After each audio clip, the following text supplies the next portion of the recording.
You can't ride a go-kart. You're just a girl. Come on. That's not a thing. Are you saying that doesn't happen to women, Vito? How dare you? Women aren't held back by the male patriarchy?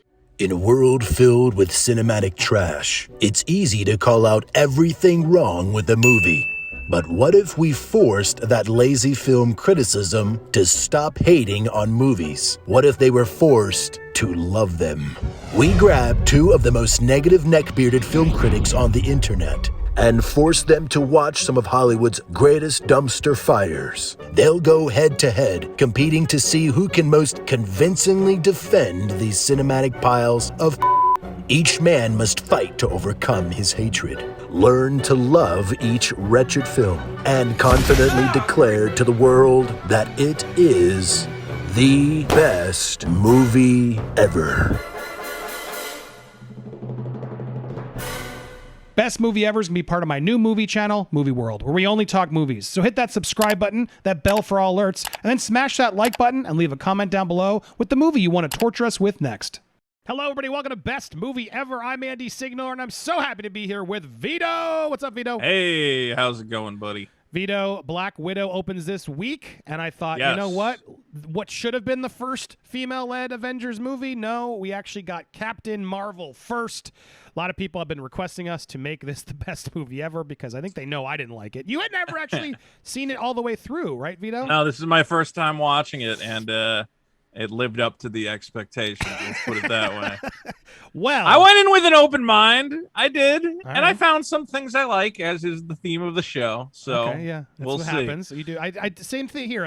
It's not the worst movie I've ever seen, but I still have massive problems with it. But this is the show where we have to hide our problems and we have to argue as if this movie is the best movie ever. But we're gonna mix things up this week. Vito and I are talking just to try and keep things interesting. We're gonna try a slightly different format this week, and I want your comments to see if you liked it better. Let's see if this works. So this week, Vito, we agree. What we're gonna do is we're gonna do 3 points, but what we're gonna add is more debate.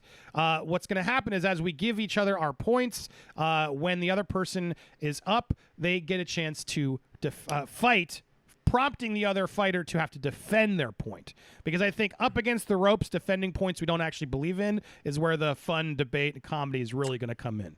I get to call Andy out on some of the ridiculous things he says. A little harder, really press into him. Correct, and I think that'll be fun. And typically we avoid it because we're like trying to keep it shorter, but no, let's do 3 points this week, and let's challenge each other more in-depthly. So when the other player is challenging, they're allowed to do that. In fact, they're supposed to get us off our feet to see if we can hold up and still declare and defend our point as, ready, Vito? The best movie ever. All right, and so Vito, last week we did Howard the Duck, another Marvel movie. I still don't care what Ed Gale says. I'm still calling it a Marvel movie.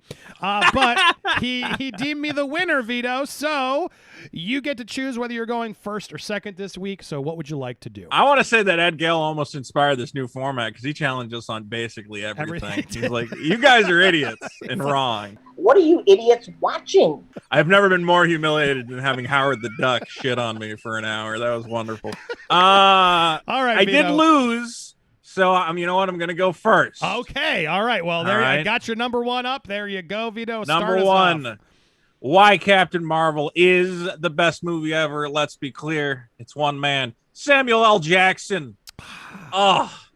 Look, let's be clear. The Marvel Cinematic Universe is held together by one man, and that man is Nick Fury, who has just been a great character. And this is probably the movie where we get the most Nick Fury that we've gotten.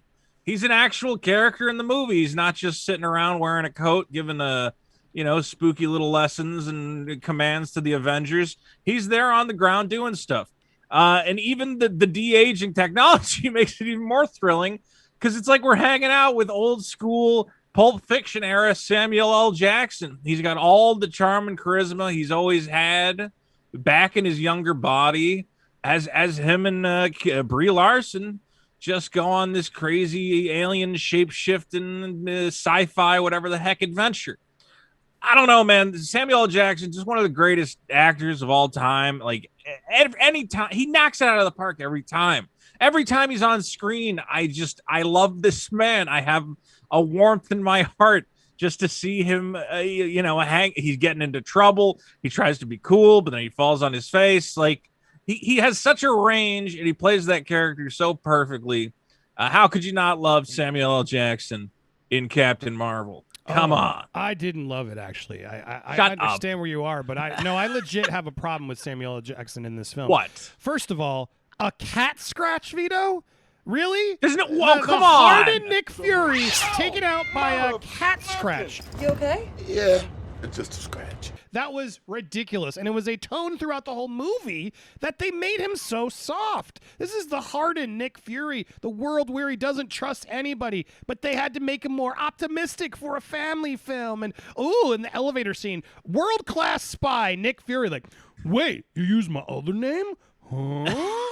I mean, it was ridiculous. What? He figured it out. They spelled it out for the audience. Exactly. They spelled it out for the audience. That was not Nick Fury. That was not Nick Fury. Now, look, I can see why you were swayed by his humor, but that was not Nick Fury, and I think it did it tarnished his legacy, Vito. How can you come on. that? He's driving the car. He gets a call from Agent Coulson, realizes the Coulson next to him is an imposter, and he's fighting this guy off while still driving the car. Like, come on, that's some classic action right there. Fury was doing exactly what we want him to do. He's a tough guy, but there is a different part of his character where he isn't the ultimate badass that he projects himself to be, and he knows that. It makes sense for his character that he lost his eye to a cat because he has to exude such incredible confidence at all times. It seemed like he's always in control of everything, and we get to see a little behind the mask of he's a master manipulator. He manipulates the Avengers to do what he needs to do. And part of that is going, yeah, I'm a badass. I lost my eye in a war with the Skrulls or whatever else. It works for me. And, of course, Samuel L. Jackson plays it perfectly. You're crazy. Last point I'll say on this, I think you're crazy. The other thing that's problematic in this film is that Captain Marvel is a jerk. Go watch my previous video where I bring that down with video evidence. She's such a jerk. I don't understand why Nick Fury just tags along so nicely and just doesn't call her out. This isn't not my Nick Fury. It embarrassed me that this was now canon for not only the eye scratch, which was ridiculous, but just the whole I'm a goody-goody, optimistic, fun. I'm friends with Captain Marvel. Yeah. Look, I'm not going to defend Captain Marvel, who is a bit. When she blew up that jukebox, I'm like, yo, that was probably like a $5,000 jukebox back then. Exactly, and I felt really bad for that bar owner. She's like, well, see, I'm not a Skrull. I'm told that's. See, I'm not a Skrull. I can blow things Skrulls up. Don't do that. I can blow up private property for no reason, and then be like. Yeah, she does this little thing. Again, Fury, on that liking note. this woman, I don't buy it. I don't buy it. You're a Look, liar, Fury Vito. having a bad friendship does not take away from Samuel L. Jackson. Come on. All right. Well, Vito's first point is out the gate. I don't agree with it. What do you think, audience? It'll depend on the end. All of our points. I will go to my number one. I got to go with what actually was the best performance in this film, and it was, I can't believe you didn't go with him first, Ben Mendelsohn. Ben Mendelsohn as Talos. He's fantastic. He's actually a scary villain in the beginning, and then you see him being ballsy, putting his everything on the line, exposing himself and his plan because he realizes, there might be more to this woman than we think. Maybe she is on our side. That coupled with all the sort of the sneakery, everything like that. I love the moment with Nick Fury and him when they're checking out the alien package of the alien on the autopsy table. But then you get this serious moment where Ben Mendelsohn says, yeah. And he's like, well, I will protect, I will honor. Like there was just, I felt for him. He was funny. He was sneaky. I cared about this character. I didn't think I would, but he was authoritative. I love the scene on the beach where he's like, hey. This one's taken. It was just a cool character, and I think that was a lot of problems in this movie. I can't think of anything negative to say about Ben Mendelsohn, so I urge you, Vito, to try and challenge me on this one. Look, he was fun a little bit, but then they start getting so over the top with the family thing, and I just want to save my people. I want to save my family. I have a child I've never met. I've seen it all before. I mean, look, it's a by the numbers kind of plot line of a guy, and he's a bad guy, but maybe he's got something he's fighting for or whatever else. I don't know. It was a little too obvious. I mean, yeah, it's fun when he's shape-shifting into different people and kind of you expect him to be this hardcore villain, but he's kind of goofy and clumsy or whatever else. You're right. Good job. I love all this positivity. Okay, but ultimately they go way too hard with the family stuff and the trying to make you feel bad for this guy. I don't know. It didn't do as much for me as it apparently did for you. All right, I'll accept that Vito doesn't know, so I'll accept the point on that one. Thank you, Vito. I appreciate that. Yeah, that's a free point. Vito, we are now on to your number 2. All right, well, let's be real. For the Marvel fans out there, we got 2 things that we have wanted for quite some time. 2 of the great Marvel races shown on the screen. We got the Kree and the Skrull, and they're coming for each other.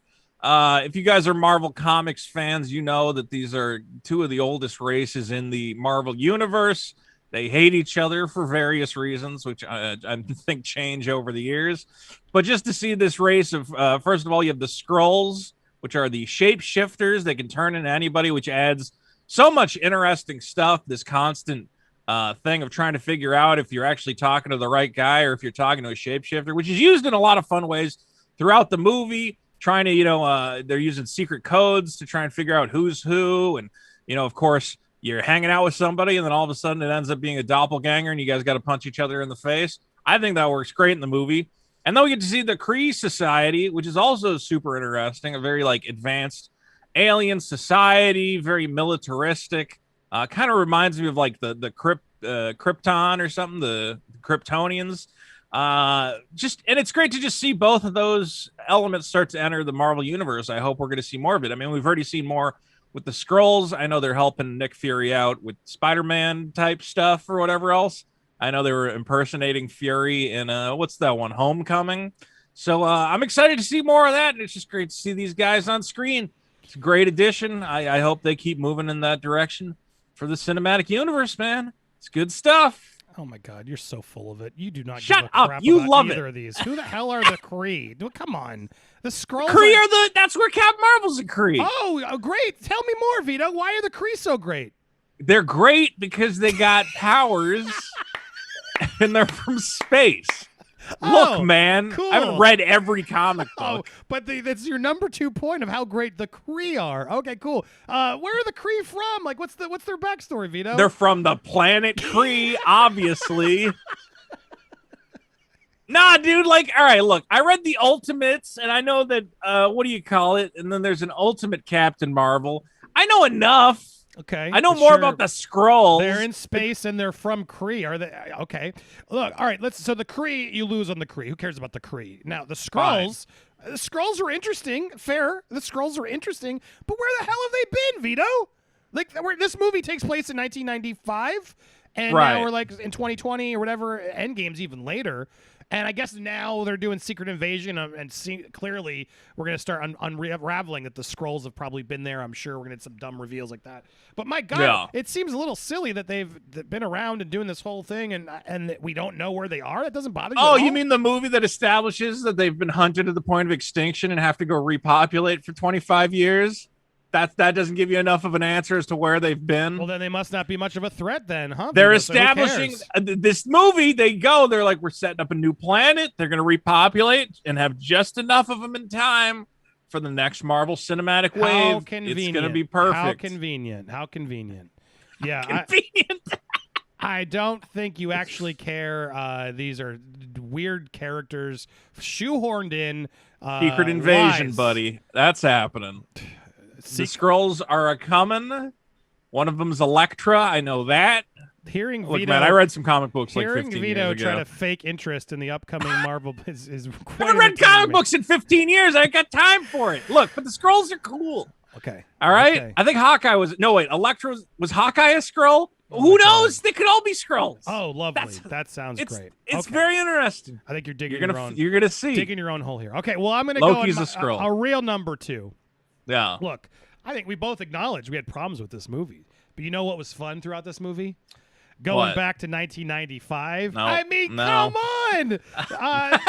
This was so much fun. Look, I was a 90s kid. I was through high school. My high school period was this. I guess I was like a sophomore in high school when this movie would have took place. I mean, dude, we had Blockbuster Video there with the True Lies standee and all the Right Stuff VHS.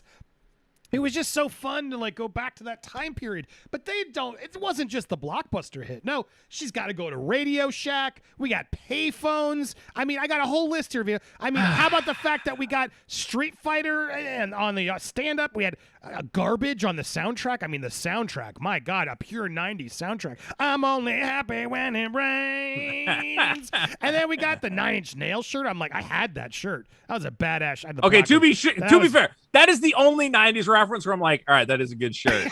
See? That is a good shirt. I can't argue with that on that one. They also, TLC, don't go chasing No. But then you say TLC. Oh, they're playing Don't Go Chasing Waterfalls. This movie, can I challenge you yet? Not yet. Let me finish my list because it wasn't just even the good things. I mean, they also, let's not forget, I loved like the little nod to the alien autopsies. Dude, those were huge in the 90s. That William Frakes, Jonathan Frakes rather, was like posting those on Fox back when Fox was like had those crazy shows. And then they would talk about some of like my AOL password with Nick Fury's talking about his AOL. Of course Nick Fury would have had an AOL password. And then I love the gag where they're waiting for, she's like, what's going on? She's like, it's loading. They had like the CD-ROM loading because even back then, the pager. Oh, come on. The 90s references were legit. It was a fun stroll down memory lane to see them actually commit to it and really have the soundtrack. Everything about it really fit in that 90s world. It was a blast, Vito. You're just being a killjoy. Commit to it. It was like all they had the whole movie. Every 10 seconds, they got to go, hey, you know where we are? We're in the 90s. Did you know it's the 90s? Welcome to the 90s. I get it. It's not that interesting. All right. The second in the trailer, you could have had one. Okay. I know in the trailer, everybody was like, oh my God, she lands in a blockbuster. Okay. All right. And then from there, just stop and make a regular movie. But then it's got to be like, and there's a Radio Shack next door. And she steals a Game Boy, dude. And she uses a Game Boy to hack the phone. About that. And now she's playing Street Fighter. No, it's too much. At one point, they're just hitting you over the head. The daughter's talking to the mom. And I think the daughter's something like, what are we going to do? Just hang out here and watch The Fresh Prince of Bel-Air? And I'm like, who talks like this? No one talks like this. I love it. Thanks for all the points. Yeah, I'm helping. I'm helping by bringing up all the pointless 90s references jammed to this movie. And you talk about the soundtrack. It doesn't fit at all. They have the epic fight scene at the end, her fighting all the Skrulls. And what are they playing? I'm just a girl. Yeah, okay. It doesn't fit at all. It's not a fight song. She is just a girl. It was so iconic. I know, like, dude, come on. Like, it is not a good song to put a fight scene to. And they only did it because it's a all right. Noted. I disagree with you, sir. But I had a blast with all those. Look, you were just a killjoy. You don't want to have fun. I was in the 90s, and I don't remember walking around going, you guys want to watch Fresh Prince tonight on my Game Boy and my Street Fighter? You didn't. That is a lie. That's not a line from the movie. That's what it sounds like to me. That's what this entire movie script sounds like. You are wrong, sir. I'm going to say this, though. One 90s reference that I will forgive. Stan Lee reading the Mallrats script. Yes. All right. Yes. Fair enough. Yeah. That's a good reference. I get it. I should have had that on my list. Well, now you've just I'll give you that one. That was a great Stan Lee reading the line from Mallrats was a brilliant connection, without a doubt. All right. So, even if it makes Kevin Smith cry, but Kevin Smith cries about everything. He cries at everything. So. He's lost his crying points. All right, you're on number 3, right, Vito? Here we go.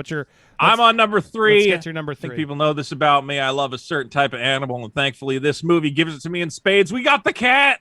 Oh, God. We got the Flurkin. We got Goose. Oh, my God. And he is the emotional center of the movie, and he is what ties everything together. Look, we're talking about Samuel L. Jackson. Watching Samuel L. Jackson hang out with a cat for a whole movie. Give me that movie. I want that movie. I love it. Okay, it's a great little gag character that you have this cat, and immediately we know something's up when what's his name, your buddy Mendelsohn, is like, keep that thing away from me. It's like, what? It's a cat. He's like, no, it's a Flurkin. And you're like, uh-oh, what's this about? And then later on, uh-oh, deadly octopus monster cat. Come on, that's wonderful. That's hilarious. And then Nick Fury does the callback because they get accosted again. And he's holding the cat. And he's like, do the thing again. I'm like, oh, that's great. That's great. we need more cats in Marvel movies. First of all, I've always said this, and I do believe this. But they did a great job. The CG, even when they have to, have the cat floating around the cockpit or whatever else, or when he vomits up an infinity cube, all of it is great. I love all the little gags involving my buddy Goose, and I think it was just the best part of the movie to me. I lit up every time this guy was on the screen. How can you not love a cat? How can you not love an alien cat? I will agree with you. I love cats. I'm all about having cats in this universe, but this is the cat that scratched Nick Fury's eye. This is the cat that. Where did those tentacles come from? This made no damn sense. This was like, I guess, a cute little. No gag. sense. It makes perfect sense now you say it. He lost his eye to a deadly alien creature. That's still pretty badass. All right. No, it was a cat. Took out his eye. It was a cat. Pretended to be a cat. And where did the Tesseract go? It just made no sense. It was he ate the Tesseract. Comedic. Yeah. So it's just it's like Link's bag from it's Zelda. Clearly got an infinite void, mass generational void inside its stomach. This is classic sci-fi stuff. Oh, come on. Which I feel like you should know, Andy. Too far of disbelief to have a cat body walking around disguised like a transformer with Link's bag of equipment. Stomach, holding contained I call inside. BS. That it was too much with when it attacked everybody with its tentacles. I was like, what you had a problem with just a Where'd girl, the tentacles come but you from? didn't have a problem with random tentacles coming and just somehow slapping everybody. He clearly has a dimensional void inside of his throat. Like, this is so obvious that accesses a parallel dimension where he can store whatever he wants. Now, I don't know if the tentacles are a part of him, or perhaps he can summon from within the void various creatures to come out of him. Well, I mean, then he could have solved. He could have solved the whole movie, just swallowed everybody. Then they're just floating around in the Get Out space, right? Well, we'll see when we get the Goose standalone movie. Yeah, are we gonna we'll get the see Disney what happens. Plus series? There's a lot Goose? No thanks. No thanks. Yeah. There's a lot of ground left to cover for Goose, and I think you're selling him short. Okay? We have not seen I feel like Marvel knows. For a reason. They have not shown it sense for a reason because they were like, because they're prepping him up. Galactus is gonna show up and Goose is gonna be there in battle armor. If you think that sounds fun, then I guess Vito wins. That sounds awful. I want the cat. I want the cat on the team. Awful. Yeah, you want Point Goose to be an Avenger? Yeah, even if he should be. If you can have a raccoon as an Avenger, why can't you have a cat? How is that any different? Oh my God! All right, let's. You got a raccoon. Everybody loves the raccoon. What's wrong with the cat? I'm just arguing to a wall. I can't win this one. All right, my final point in this, as we get our last point. I mean, I can't believe it didn't come up sooner, but you alluded to it in your last one. So and knocking on my last one, so I got to say it. She is just a girl. This is Captain Marvel, the first female hero to lead a superhero Marvel movie, Avengers movie. I mean, it was overdue. This is an amazing achievement for all of Marvel that we have a lead female leading a Marvel film. Yes. God bless Kevin Feige and team for finally acknowledging what was so overlooked for so long. I mean, they cast the Academy Award-winning Brie Larson. What a strong advocate for women's rights and so many other amazing things. Oh my God. And then they put in Monica Rambeau as her best friend, casting a wonderful African-American girl power, two strong women. And then who's in charge? Who's the most important figure in her life? I'm talking Annette Bening. Annette, the amazing legend who is Annette Bening. I mean, this is amazing. And then they're inspiring the one who ends up being in WandaVision. I forget her name in the movie. Rambeau. The other Rambeau. It's not Monica. Right? She's anyway. The other one. The daughter. She's there inspiring a whole new generation who's going to show up as well. I mean, the whole message here of a female empowerment, Vito. This is a positive. Marvel has just not given a crap about its women. They just put them in skin-tight leather outfits to go scissor kick people and have their boobs out. How horrible. And they don't ever give these kids, these females, a inspirational positive figure. role We model. get to watch this woman constantly being mansplained, stand up, back up, and fight back against the patriarchy. This is a film that is so important. Pro-female. I mean, come on. This was a beautiful female empowerment film that inspires the youth and for everyone to stand up against tyranny and to smash that glass ceiling. And I got to say, go women.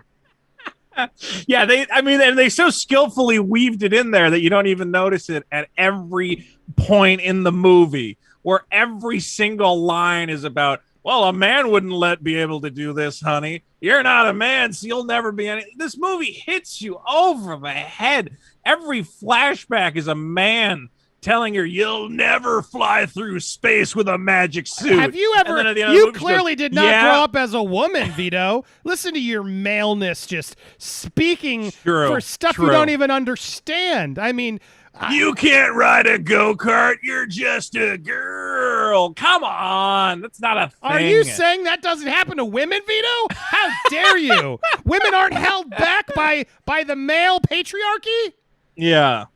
Well, I mean, that gives her the right to beat me up and steal my motorcycle, I guess, because she is every woman told her to they're smile. all in her. What an amazing allegory for all the critics of Captain Marvel and Brie Larson. Oh, no. Why is she just smirking so much? Why does she doesn't have to listen to you? Do you tell Chris Evans No, she that, can just Vito? blow up your jukebox and go, because she's a lady. She can get away with whatever she wants. Do you tell Tony Stark he's not allowed to do that? Or Chris Hemsworth? If Tony Stark blew up some guy's jukebox, I'd be like, man, that was a dick move. Tony Stark has destroyed how many things across Yeah, but the world? difference is Tony Stark pays for it immediately afterwards with these giant piles of money.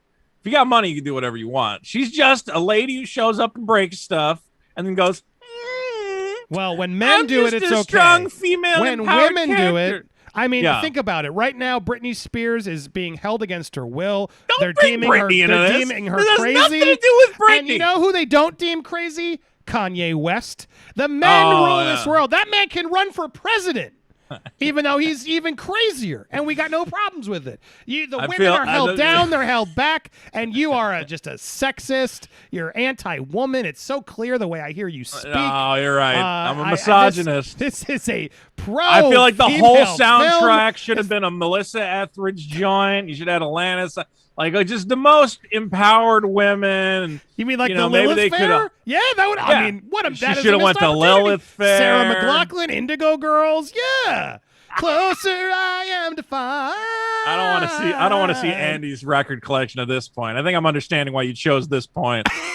Hey. After this one, Andy's going to go sit down and listen to his Indigo Girls CDs. Galileo, king of night vision, king of inside. Dude, don't you knock those Indigo Girls. They have some amazing tunes. All right. Sure, all the women are empowered. Vote for Andy and save a woman. Yes, save the women. Stop holding women back. Am I right, ladies? Hey. Yeah, baby. King of the male feminist. There we have it. That's how we did it. I like that version better of the show. I like that we get to argue more. It makes it a little bit more fun. I enjoy the back and forth. I think it's a good dynamic. We'll see how people feel. Please leave a comment. And it's less editing of clips because I don't have to show all the clips when we're just debating. It's a little right. Well, tell us what you think down below, and more importantly, based on the arguments, who do you think actually deemed Captain Marvel the best movie ever? I want to hear your thoughts. There will be a straw poll link you can click, but don't vote until you watched it. Don't be one of our super fans just giving Vito those points. No, watch the show and then tell us what you think. Or just give Vito those points. Whatever feels right to you. Whatever Vito, the woman basher. Give him all the points. Yeah, exactly. I'm not a woman basher. Sure. Okay. Well, whatever. Because I don't have the complete Indigo Girls discography in my home. Yeah, does not mean that I am not a friend of just the first couple albums. After that, just the first couple, then it falls apart. Fair enough. But tell us what you think down in the comments down below. Make sure you also tell us what movie you want us to do next. And if you haven't already subscribed here to Movie World, what are you waiting for? Hit the bell, hit the thing, hit all those things you're supposed to do to help channels get found. Also, make sure you do that to Vito. Go search Vito on YouTube. The links should be in the description. What movie do we do next? We need to hear from you on the next episode of Ready, Vito? Best movie ever! We almost had it that time. We were so close. I'm watching you. You take the lead. Close. The last ever to get there. Watch another one right here. Bye! Bye! What am I doing? I don't know. They can't see you.